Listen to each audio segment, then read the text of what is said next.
All right, happy Tuesday for this, I guess, talk. I'm going to call it a talk because I don't know what else to call it right now, but it's been something ruminating inside me, and a good chunk of me doesn't even want to post it, but when your spirit guides and then a friend kind of nudge, it's like, maybe it's time to say what you need to say. So I think today's going to be the day to say it. This is going to cater mainly to men, biological men, mostly by homosexual men, but could also be applicable to straight men in this era that we're living in right now. I'll start with the algorithms and kind of like, okay, when I'm looking on TikTok and then that random feed there, it seems like it wants to put everyone in a nice, tidy little box with some stereotypes among homosexual, bisexual men that may or may not be true, or at least not true for everybody. And kind of those themes of like drinking, like out drinking all the time, or selected intimacy roles. I'm going to put this as PG, rated G as I can, in case anyone under 18 stumbles across this. I don't want to have any of that. I'm trying to be we're going to be a little more sanitized compared to how I would say it if it was directly to that audience and knowing I was going to that audience. And when I look at all those, there's a theme, and this goes with straight men too, this loneliness and can't finding someone, or even I don't feel complete without somebody else. And I want to kind of give some encouragement, and we're going to go twofold. I'm going to go for the one that's short and the other one that needs an explanation. Be careful not to get sucked into the energy of what the algorithm is throwing you, because what I know about algorithms, whether this was meta platforms or whatnot, it's to make us feel more isolated, to trigger the maximum emotional response, and to make us stay on there longer, searching for whatever we're searching for externally versus within ourselves. That's the easier one. The harder one is, and I'll speak to an example in my own life. Make sure you are operating from your most authentic self. And we're not talking physical appearance here, not talking any of your roles, even though that could come into play, but is whatever you're projecting out to the world and to those you're trying to attract as a mate, is that really you? And in my life, I've seen a lot of this. I've seen the fantasy chasers that try to say they want to be in a committed relationship, and they really don't. They want to be the Pokemon, collect them all, touch all the thingies, and the others that and that just try to want to fit a role so they can feel like they're part of a community and connected, which is fine if that works for you. But for those that it doesn't, this is where the invitation comes in. And so let me throw an example of myself. A lot of times in my life, I had certain roles projected onto me, and then me trying to fit in a community that I only have really two traits in common, so to speak. And in the process of trying it, I would get some of these here and there. Seemingly, it seemed like a connection, but it really wasn't. But because I wasn't being in my true authentic self and recognizing my own boundaries for myself, boundaries that I need to have towards others without closing off, it's built on a foundation that's going to crumble.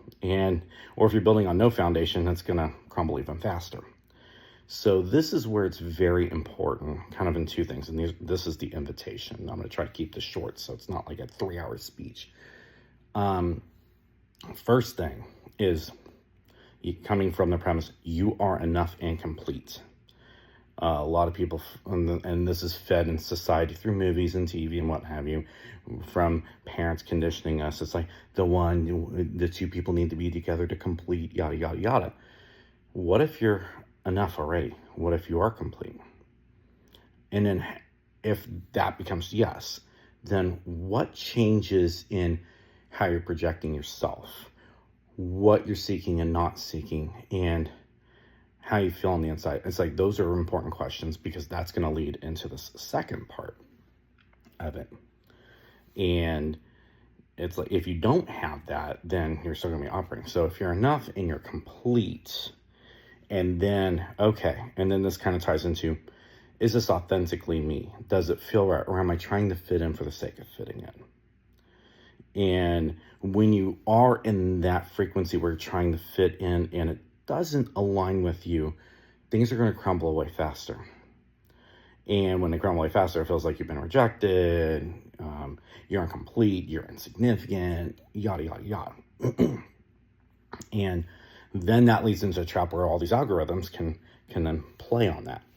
Luckily, I'm outside of all of that, so I can actually speak to this, and I've gone through those experiences early on with social media and even the platforms, and learned there's some people that are really good online, and how they are in person is very different than how they are online. That's number one.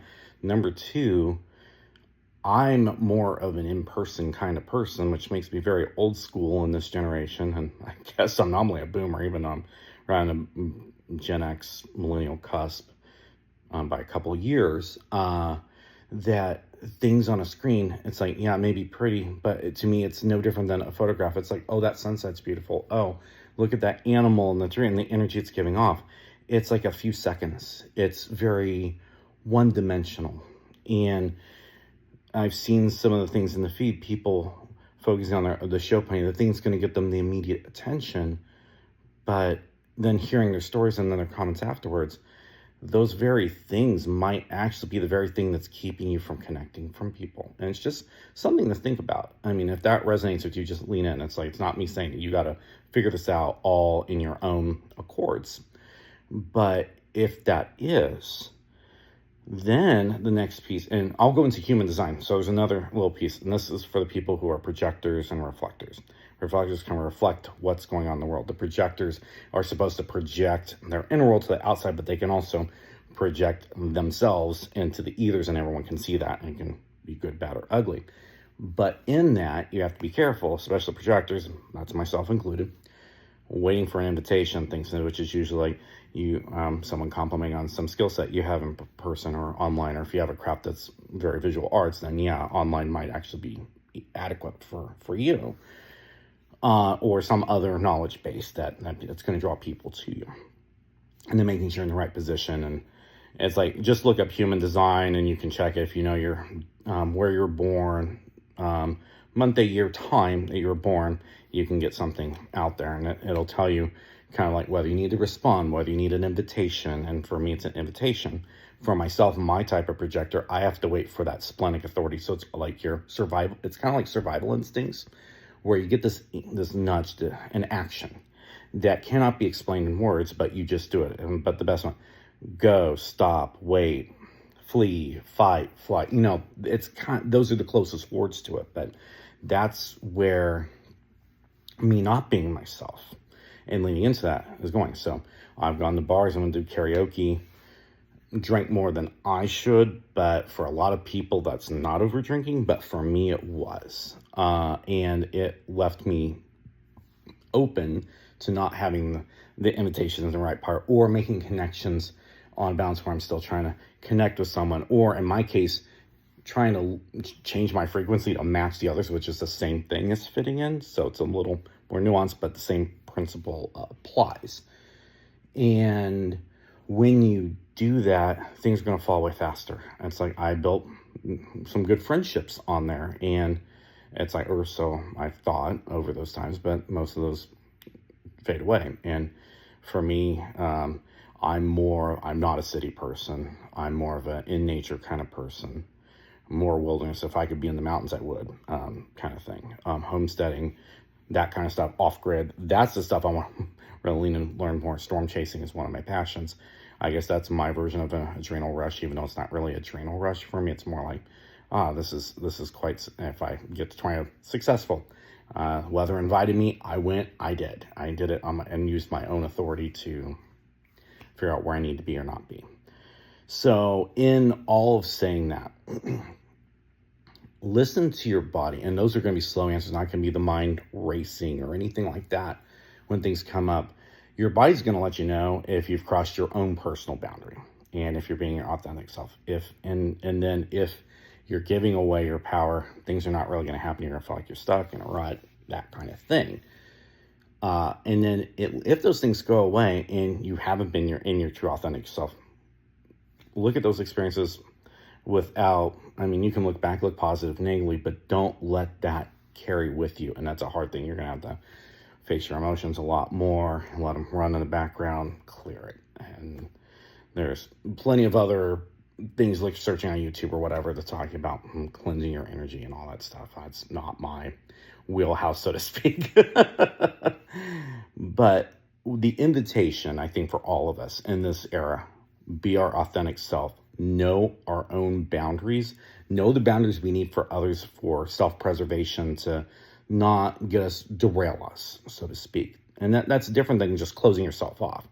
You've got to still be able to do that and not be closed, because when you close, nothing's going to come into. And I've done that for quite a few years in my life as well, after the death of my best friend. So I know that firsthand, and I can talk about that later on.